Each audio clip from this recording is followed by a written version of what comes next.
Assalamualaikum warahmatullahi wabarakatuh. Sahabat Fides dimanapun Anda berada.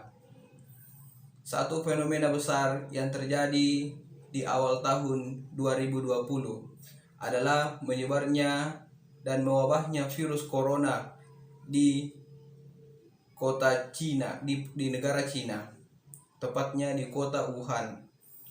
Pada saat itu yang terjadi adalah penyebaran virus yang menyerang warga yang berada di kota Wuhan. Banyak berita yang tersebar bahwa penyebab dari terjadinya virus corona di kota tersebut adalah berasal dari pasar tradisional yang menyajikan dan menjual hewan-hewan langka yang tidak biasa dikonsumsi masyarakat pada umumnya. Dari pemberitaan itu tersebar korban berjatuhan sampai akhirnya rumah sakit kewalahan dan tidak sanggup menangani pasien yang terjangkit virus corona. Di Indonesia kita masih menyaksikan pada saat itu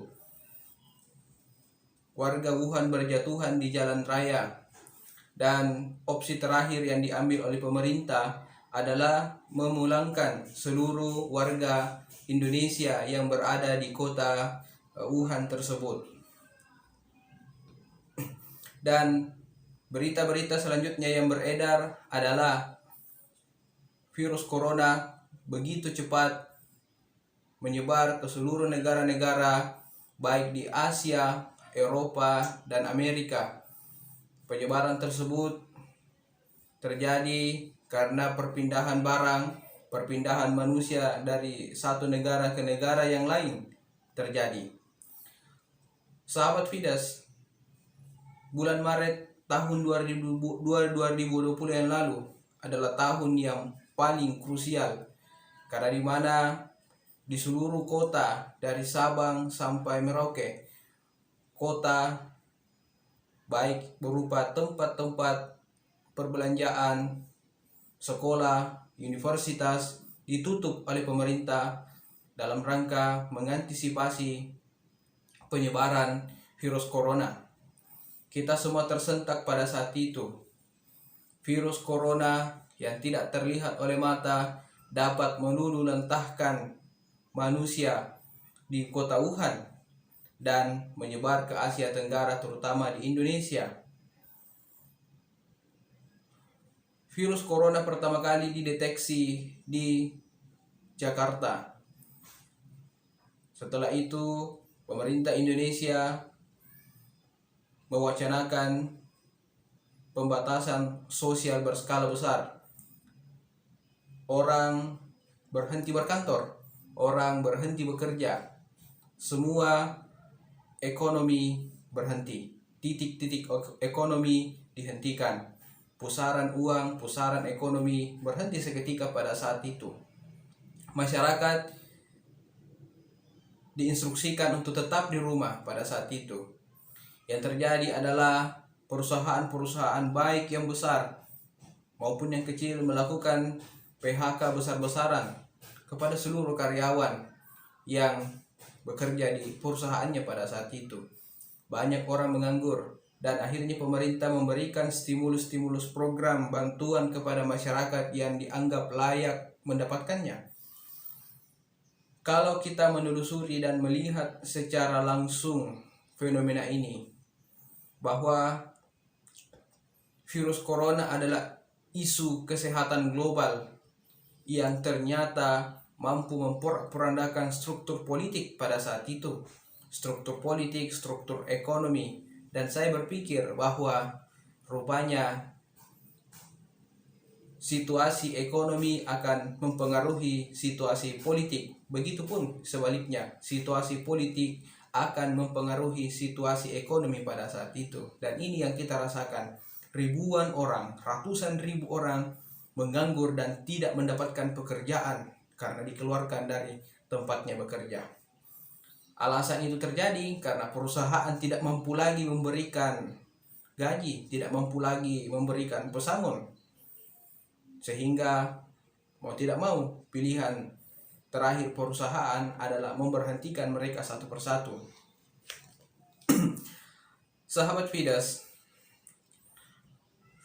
fenomena ekonomi ini terjadi diakibatkan juga mewabahnya virus corona. Dari virus corona ini terjadilah krisis ekonomi yang begitu besar. Negara kita harus meminjam dan negara kita pun harus memberikan bantuan, subsidi bantuan kepada masyarakat yang membutuhkan.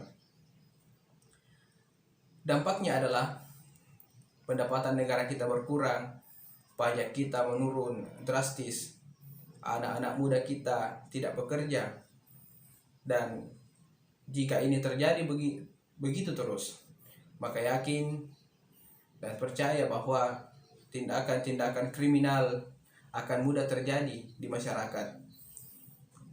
Saudara-saudara, ini bagi saya adalah ujian terberat bagi kelompok-kelompok muda milenial dalam menghadapi tahun 2020, kemudian bertransisi ke 2021. Saat ini kita sudah memasuki bulan Januari.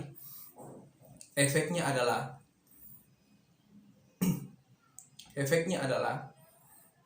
kita harus berpikir ulang, mengkonstruksi ulang segala pikiran-pikiran kita tentang ekonomi.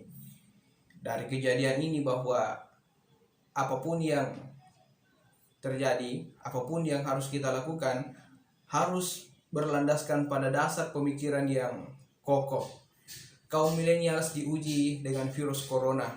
Ketika di tahun 98, anak-anak zaman itu, mahasiswa zaman itu, generasi saat itu diuji dengan krisis moneter pada saat itu dan krisis-krisis yang sebelumnya. Dan saat ini di tahun 2020 sampai tahun 2021 dan seterusnya, generasi milenial akan menghadapi banyak cobaan-cobaan berat. Saudara-saudara, maka anak-anak muda sudah harus memberikan ide-ide solutif bagaimana mengkreasikan diri, mengkreasikan pikiran agar bisa berstimulus kepada masyarakat bagaimana caranya membangun ekonomi, membangun usaha, membangun ide-ide kreatif dalam rangka mengakomodir seluruh masyarakat yang terdampak virus corona beberapa waktu yang lalu.